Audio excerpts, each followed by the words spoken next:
back to Chris Reads Comics, and as you can imagine, I'm Chris, and I just thought I'd show off the couple of purchases that I've got from my local comic shop, Quality Comics, here in Perth, Western Australia, over the last 2 or 3 weeks.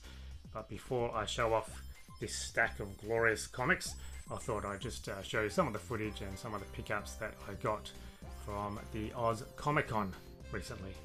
So Oz Comic Con, as the name implies, is a huge comic convention in Australia. So the one that was recently held in Perth was just up the road from me, so I walked there. It's a lovely sunny day, and normally I don't go. I think the last time I went was about 3-4 years ago. It's not cheap to get in. It's like $47 for one ticket.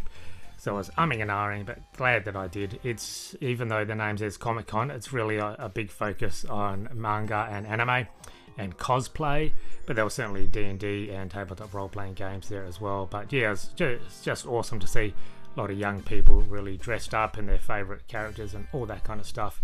But I didn't get a ton of stuff, but I did get some stuff. So let's have a look at the stuff I grabbed.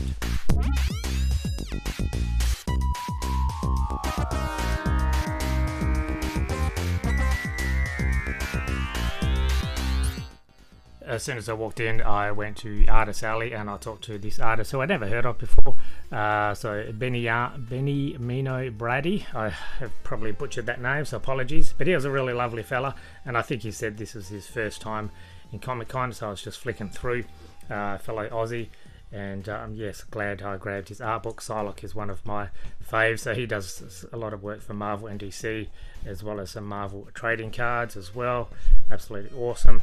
And this is the piece that kind of made me talk to him, because it's the classic Superman costume with Henry Cavill's face, and he said, not a lot of people noticed that, picked that up, so well done. So yeah, it was actually a really good chat with him, like 5-10 minutes we just chatted.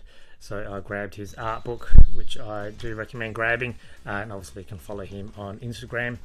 I had my Batman shirt on that day, lovely Warhammer 40,000 picture there, and I was looking at some of his art prints as well, but I didn't want to spend all my money at the first booth. So he was kind enough to gift me this lovely Batman print. So this is like A3 size, and yeah, absolutely awesome. My video doesn't do it justice, but yeah, he gave that to me for free, so I'm glad I wore that my Batman shirt that day. King's Comics was there, so I'm very glad they were there. They're probably Australia's biggest comic store, I would say. So they flew all the way from Sydney to Perth with a whole bunch of comics, and they were really the only place who kind of had the action figures that I was chasing. I'd be after this guy, Cardiac, a very obscure 90s Superman anti-hero from the pages of the 90s Spidey comics for a while. Relatively new from the Marvel Legends line from Hasbro. I hadn't seen him at JB Hi-Fi, which normally stock all the Marvel Legends figures, so very happy to see that. So yes, very happy to see Cardiac, so I'll probably leave him on card. I do like these thick cards with the logo kind of based on the Spider-Man animated series, so that's really the only traditional action figure I bought at Oz Comic Con. I'd also heard very good things about this Transformers run, a part of the Energon universe from Skybound by Daniel Warren Johnson. So I thought I'd grab this trade of the first 6 issues. So yes, very happy to grab this as well from King's Comics. Hearing a very good thing, but that's not the only Transformers thing I got. King's Comics, they didn't have a lot of comics, funnily enough. They had some like graded comics. They didn't have any back issue bins, which is fair enough. It's a long way for them to travel from Sydney to Perth, as I said. But they did have pretty much like a whole wall of Transformers figures and blockies. And I've got a couple of the blockies, the kind of like almost more posable modular Lego figures that you make yourself. They're pretty awesome. So I've got I got some of the smaller ones, which I think like $4 or $5, and the larger ones, which are $11 or $12. So I grabbed them. They're blind boxes. You don't know what you're going to get, but you just put them together yourself, and it's pretty fun. So this is Decepticon Swindle, which is pretty cool. This is Tarn, and I didn't know who Tarn was. I've heard of the name, but apparently he's quite a new IDW Comics character. So yeah, lovely Decepticon symbol mask, and you know the guns come off and they can, you know, put them in their hands or that kind of thing. So they come with different hands, and yeah, they're pretty awesome. They come with bases as well, so pretty cheap for all the stuff you get with blockies, and they come with obviously instructions and little cards with the QR code as well. The instructions aren't always the easiest to follow, but once you've done one, especially the legs and the arms kind of follow the same beat. So yes, very detailed, very poseable, and yeah, pretty cool action figures for how cheap they are for sure. So this guy is Tarn. You'll see behind him is Shockwave. Pretty happy to get him. As I said, these are all blind bags. Come with an couple of extra hands as well. So yes, awesome Shockwave figure. One of my favourites growing up. Never actually had the vintage figure growing up, but yes, happy to get this representation.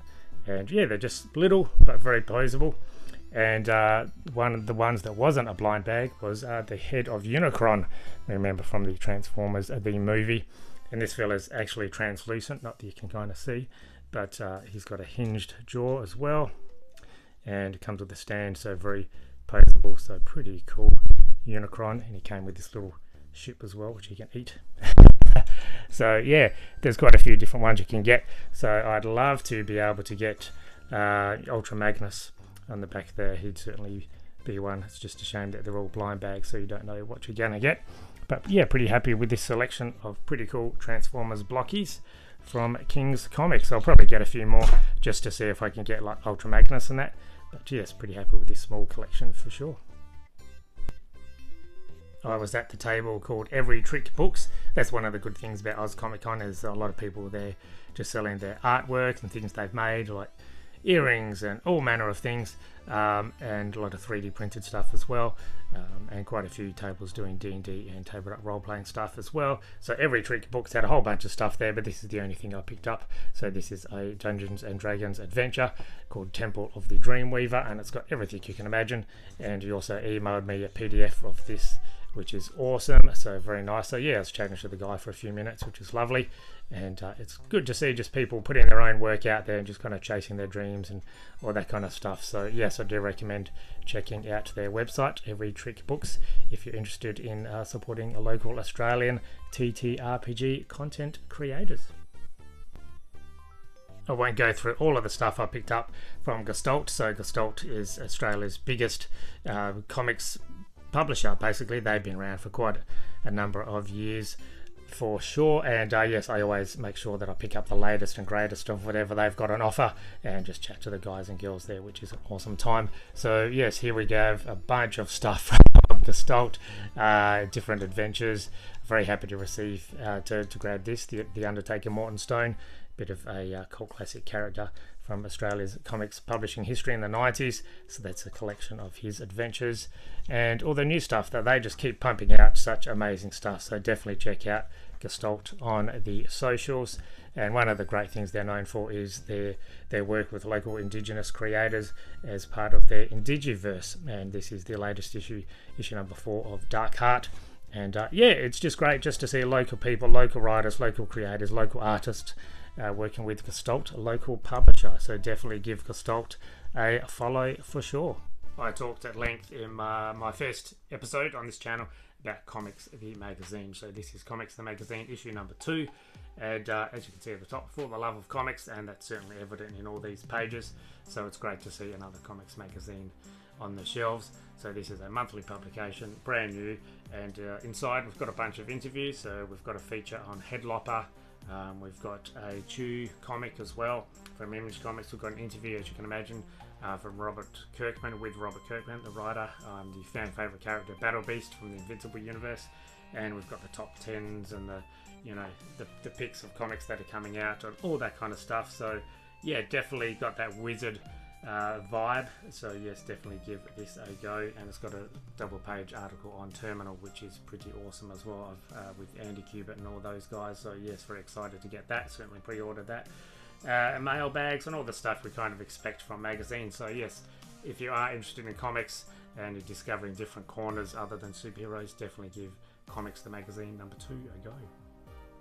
Okay, and on to the comics, and we are starting with a couple of facsimile editions, both from Marvel. So we're probably very aware now that Marvel and DC and others are publishing facsimile editions, which is basically just page for page copies, reprints of some of their most notable issues, and it's great for some of us that can't necessarily afford the original issues from the 60s, 70s or whatever. So here is a reprint of Silver Surfer #1 from Marvel Comics, complete with all the wonderful ads and all that kind of stuff. Absolutely wonderful. So classic cover, Silver Surfer #1. Also from Marvel is this, which is Phoenix, The Untold Story. So this was originally published in 1984.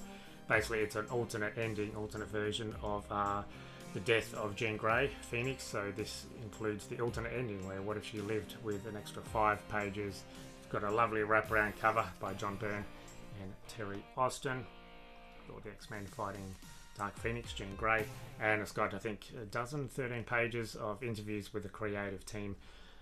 So just to talk about the story and what a monumental story it was during Marvel X-Men comics at the time. So yeah, pretty cool piece of Marvel Comics history. If you're a child of the 80s like me, it's definitely hard to walk past this wonderful cover. So obviously this is G.I. Joe issue 20, and we got Duke and Optimus Prime. So we got the G.I. Joe and Transformers franchise meeting, and that's part of the Energon universe from Image and Skybound Entertainment.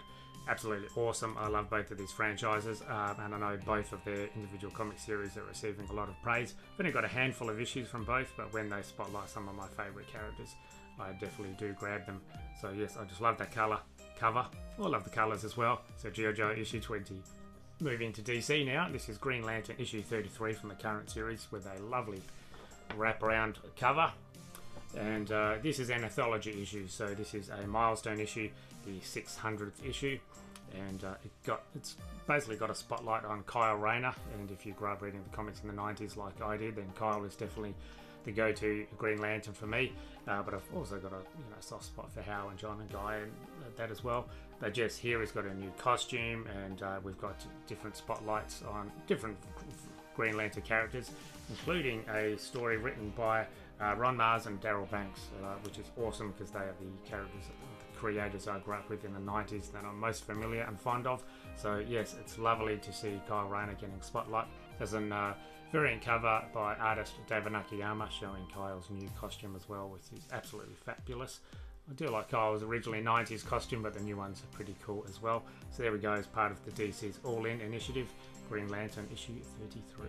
This is also, much like the Green Lantern issue, very nostalgic for the 90s DC fans like myself. So this is the deluxe edition of Batman Sword of Azrael. So it collects the 4 Sword of Azrael miniseries from 1992. And it also collects the Azrael Ash one-shot. Remember Ash, the firefighting hero? I've got a soft spot for him as well. So, and it also has a lovely new wraparound cover by Joe Quesada, which is absolutely cool and lovely and awesome, and a new introduction by him as well. So, including some wonderful artwork, which is cool. Some behind-the-scenes artwork. So yeah, Joe Quesada's art in here is absolutely amazing. In fact, I'm kind of getting distracted looking at it now. But yes, this is obviously the series that introduced Azrael, who will go on to replace Batman and have his own long-running series, comic series at the same time in the 90s. So, and yeah, I just love that costume. Very nostalgic as well, definitely. So yes, if you are a fan of Azrael and just this kind of time period in Batman's history, then grab yourself a hard copy cover of this Batman Sword of Azrael with the deluxe edition. Also with DC, we're talking Mad. So Mad was just everywhere in the 80s as well and 90s. I don't think they've put out new issues for a while. It's basically just been reprints and that kind of stuff. But yeah, awesome. Mad were just so great, and just every page was something different, something funny. So this is, as you can imagine, Mad about DC. So it's all about making fun of themselves, which is very nice. And yeah, it's absolutely wonderful. I mean, it opens with a wonderful Scotty Young, kind of Alfred Inhuman, the Mad mascot, as absolute Batman homage, and then it's just got a whole bunch of just looking at DC's history and just the absurdity of some of the stuff that's happened and some of the characters. So I haven't read all of it, but I'm definitely looking forward to flicking through more of this. And yeah, it's got a bit of a Plastic Man at the end. I love Plastic Man. So yeah, definitely looking forward to reading this. And yes, it does have the fold-in kind of page on the last page as well. So there we go. It's wonderful to see some new Mad, especially when they're making fun of DC. mad about DC. Lastly, from Bad Idea Comics, who are really kind of tearing up the charts and getting a lot of popularity. I mean, they definitely make some unique stuff. This is Beyond Megalith. Megalith is one of their famous titles. This is basically a preview book, so it showcases 3 or 4 different, in fact I'll tell you what it showcases. It's got Megalith, the Hab, the Oddballs Odyssey, Tankers versus Ancient Aliens, Project Goat and Warbird, and yeah, some interviews and some, you know, artwork, all that kind of stuff. So if you want to get a bit of a teaser about what some of those upcoming series from Bad Idea are all about, then this is a good way and a cheap way. It's only a couple of bucks to kind of grab this and see what maybe floats your boat, or you know. So yeah, it's pretty cool. And just looking at all these pages again, it's very distracting because all of the artwork and all of the stuff that Bad Idea put out, in fact certainly all the stuff I've seen, is very high quality and with intriguing concepts and stuff. So yes, if you want a bit of a tease of what is coming down the pipeline from Bad Idea, then definitely grab Beyond Megalith. It's a pretty good haul, isn't it? So we got stuff from Marvel, DC, Image, we got the new comics magazine, and we got Beyond Megalith from Bad Idea, plus the lovely Azrael focused hardcover. So some pretty good stuff there, plus all the stuff I picked up at the recent Oz Comic Con as well. So thanks for watching all the way to the end, and I'll catch you in the next video.